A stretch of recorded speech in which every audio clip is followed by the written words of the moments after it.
the museum that I'm having this show in is an amazing museum. It's not a small town museum, it's just located in a small town. It's really a major museum, their credibility and everything else. And I'm fortunate enough that there's two main shows there. Mine, but the one that's really a main exhibition is called French Moderns, and it's with Monet and Renoir and Degas and the Barbizon School of Painters and so forth.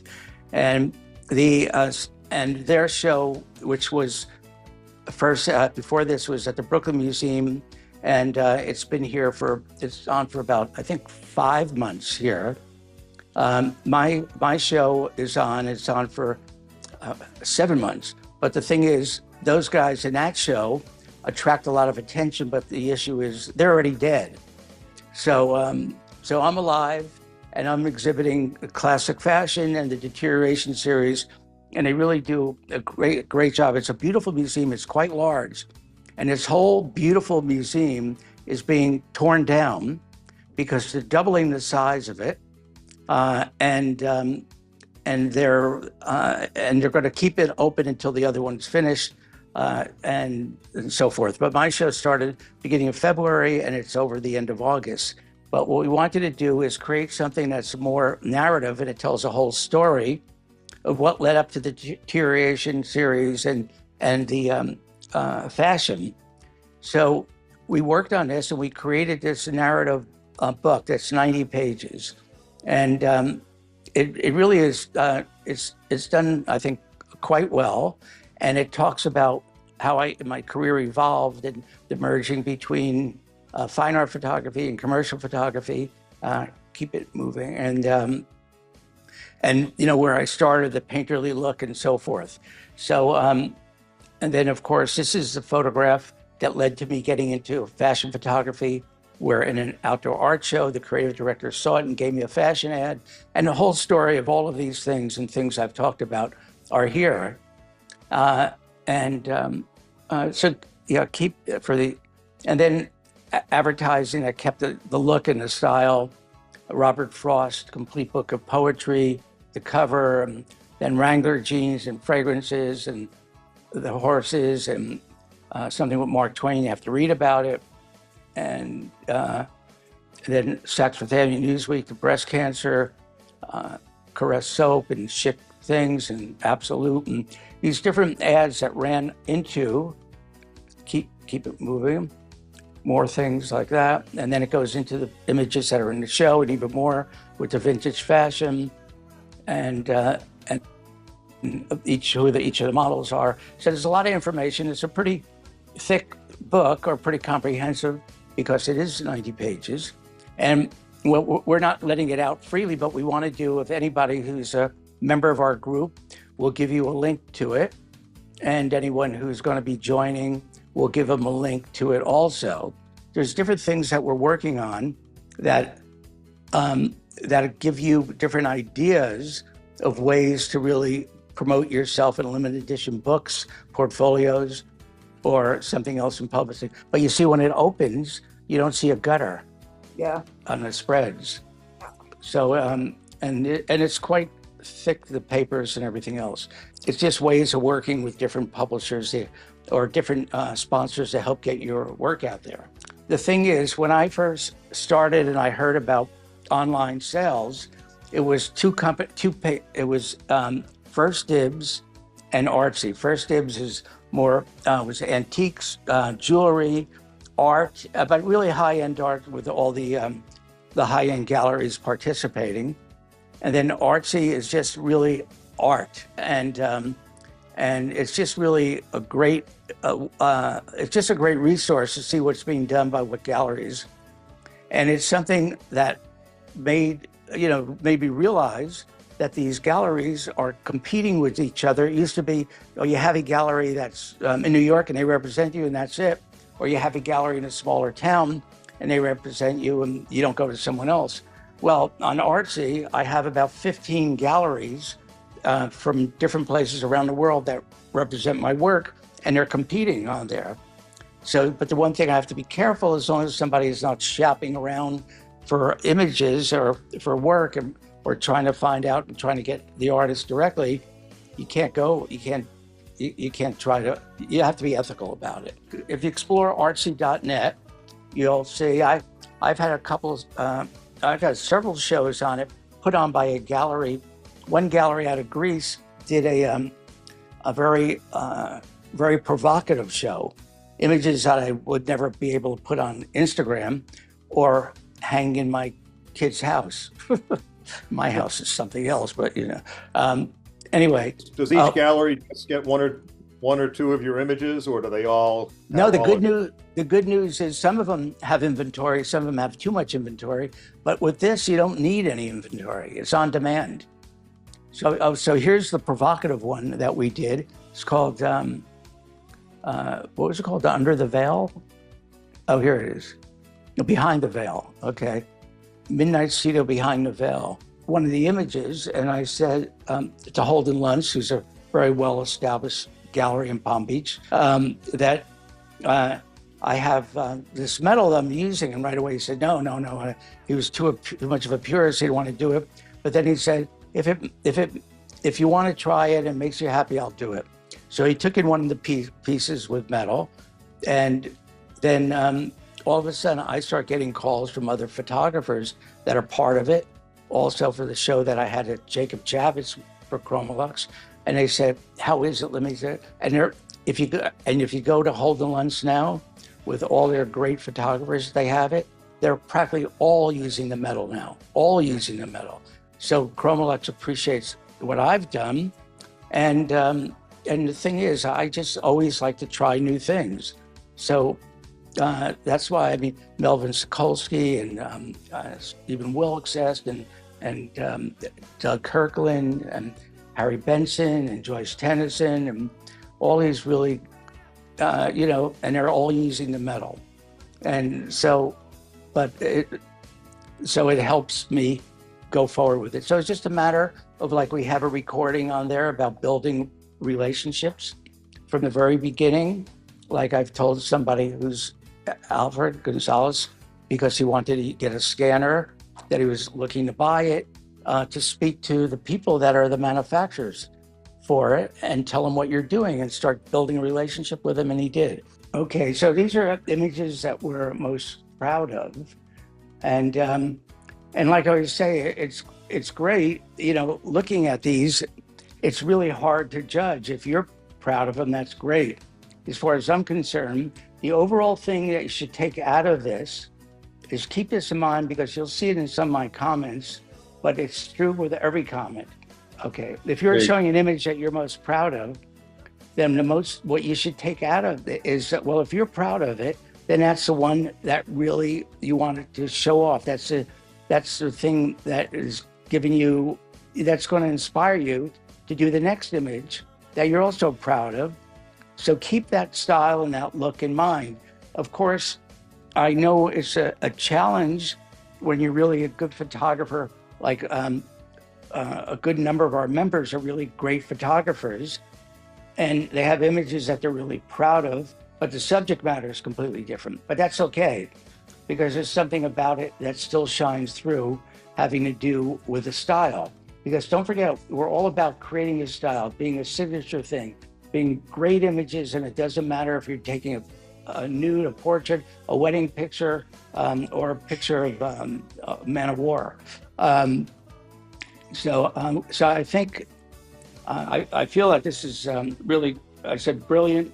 Barry, once again, great photographer, and you bring an interest into telling the whole story, because he tells the whole story about this image that you want to hear, because you want to be able to build up something about it. Of course, you can't say that I have a secret thing with this particular thing and make it a fluffy story like that, but you can tell something else about it that led up to your vision. And I love Annie's photos. She comes up with these things I think is great. Remember when she showed us the Polaroids with the swimmers and the Polaroids? Fantastic. And this shows the same kind of eye, having to do with the colors and exploring into something else. And it does fit within that same style, the same look or something. So I really loved what you've done here. It was infrared film or infrared.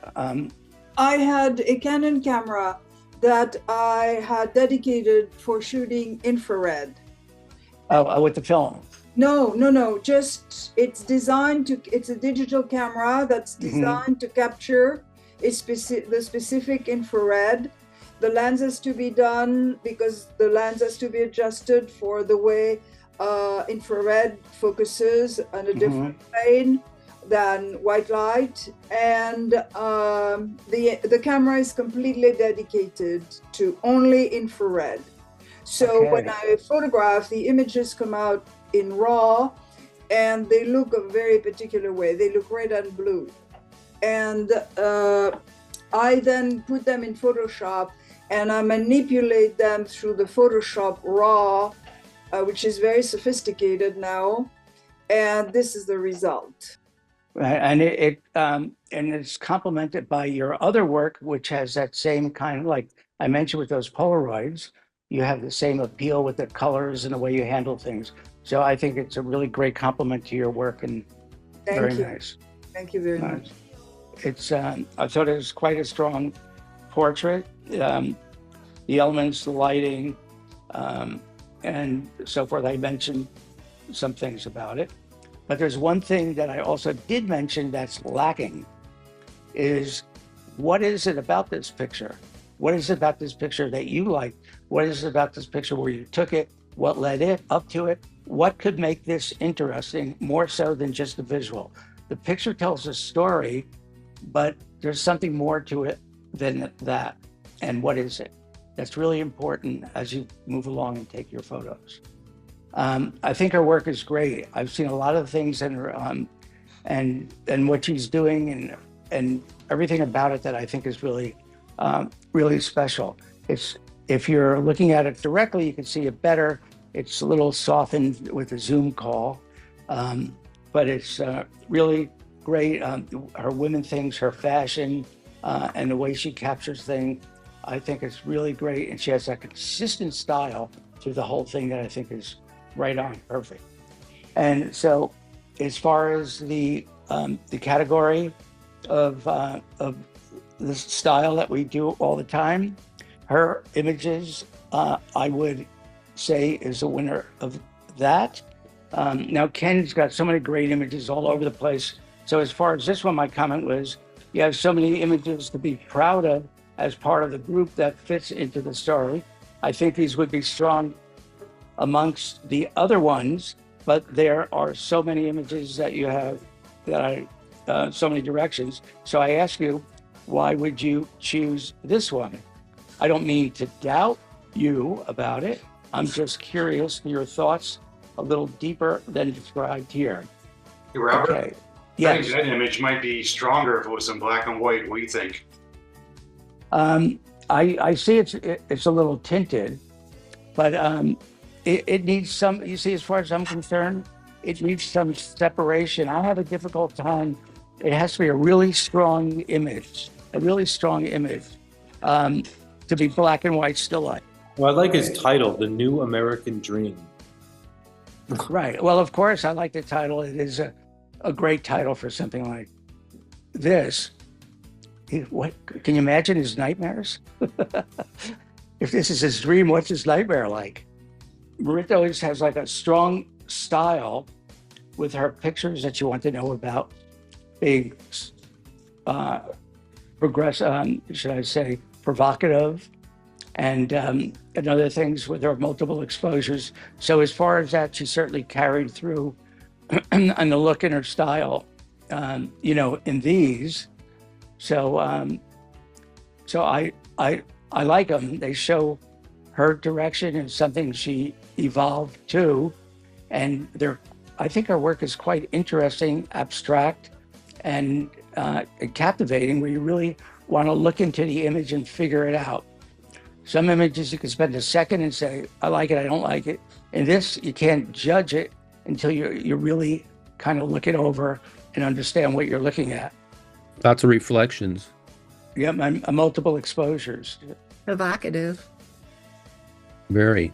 I like in this one how she brings in multiple faces. Like here's hair.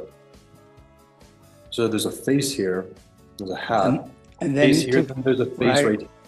So there's multiple layers to the portrait. and then a witch sitting in the background or something. Yeah, with the pumpkin, yeah. There's the more you look at it, the more you can find. But it's these type of images that if you hit it right, when I say hit it right, in your marketing and the exposure to the right person who said, wow, see, this is art to them. They'll look at a beautiful photo that we've seen here already, and they'll say, oh, that's a beautiful photo, but it doesn't do it to them. The thing, just example, Robert Mapplethorpe, his beautiful pictures of flowers would not even be known if it wasn't for his bullwhip up his butt. So basically, it's that kind of thing. Sometimes you don't get it when it comes to art, that's art or whatever. But so it's a great move in what she's doing here. And it gives us as a group a little more edge of just being good photographers. So my point is what Jean-Michel is just reading, you have the ability to really capture what you want. So wouldn't it be better to really try to build something so you could go in a direction and not be all over the place and think about what you're doing? Because the person that did these two pictures or the other one I'm talking about is not the same person. Scroll up a minute. Not the same person that, well, this is closer to it, but that shoots like this or the one preceding this or that. If I saw that, I wouldn't be interested in the photographer unless there's a strong reason or a story about it. I wouldn't be interested in seeing more of their pictures. But the ones I brought your attention to, I would be very interested in seeing, oh, let's see what else he does. This one was the very first shoot I did with her, like 20 years ago. Oh, really? Okay, but think about that because you're really good at what you're doing. Hide the shit. in lack of a better way to say it. Yeah. Karen, I think this is great. Really sensational picture. Thanks. Yeah, it really is. And anything you want to say about it, or you said it all up? Well, I like the energy in it and the light coming from the windows, the flare. But it was something that I was experimenting and it with a new app, and it's beneficial to experiment because you might get something that you are not expecting. Exactly. Right. Good. Well, it's a great picture. I think it's great. Love it. I think it really captures kind of the vibe of Grand Central too. Yeah, the busyness, the craziness, and it's such a beautiful abstract. Yeah, David, I saw this before from one of the other thing. I think it's sensational, beautiful. It's so strong. It's like one of the strongest I've seen of this type of image, of the juxtaposition of the hands. And this caught my eye too. I love the movement, the colors, just the look, the abstractness of it, and everything else.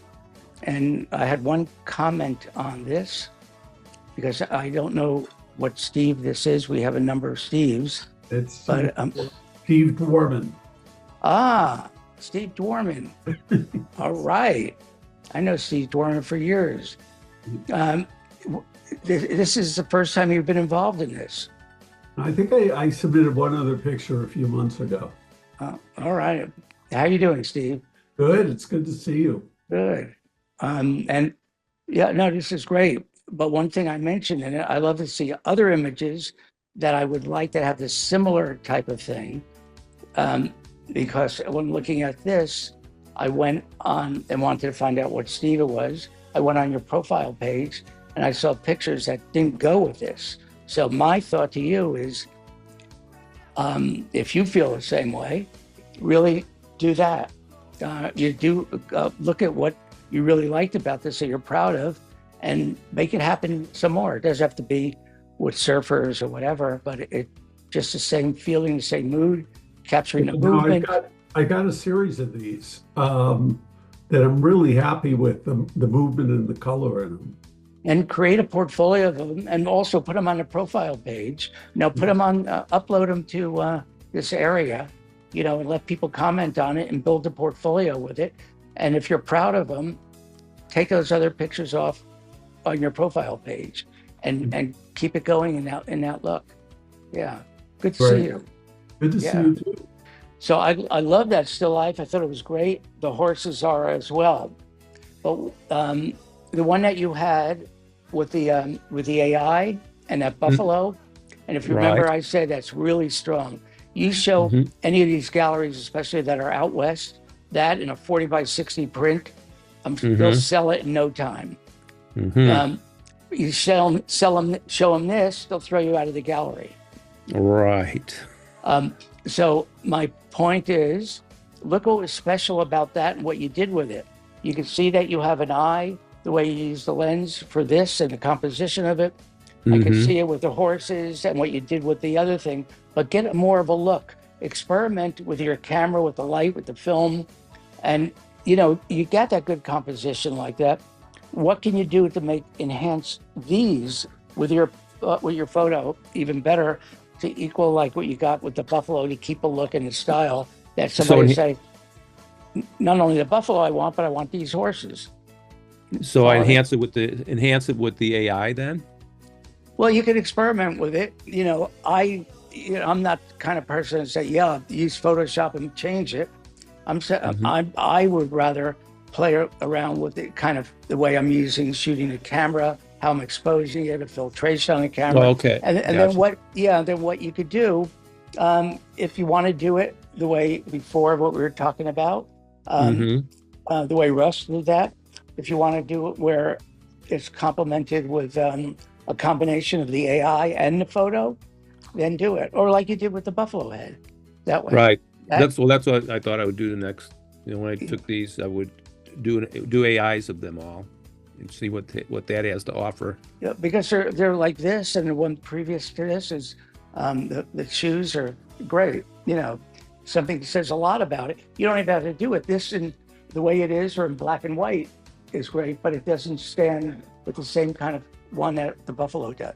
Your other buffalo. Right. What I liked about this, you see so many pictures of the canyons like this, where you just see a model in or something else. What I like about this, it's a different angle that you don't see the valley of it into the light and everything else, and becomes a total abstract of the rock formation, as opposed to the typical canyon pictures that everybody takes. So I like that about that. I also like what he did with the lighting picture of that woman. At what point did you know to raise your prices from maybe what in the hundreds to the thousands? What gave you the confidence or the sign to do that? Well, the ones that were selling, they're editioned and the smaller editions. And as they sold, I didn't want to sell them unless somebody was willing to pay for them more than before. So with the edition depleting, the prices have to go up, you know. So that's what did it. And I'll say one more thing. In the very beginning, and I mentioned this before, in the very beginning, when I got into the highest end gallery, and they said, we don't want to do a 50-50 split. We want 60%, you'll get 40%. And I said, what? Here I am, a young photographer. What?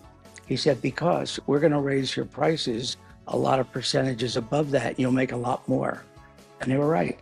And that's how, you know, how it started. And they were selling. And the more they sold, the higher the prices got.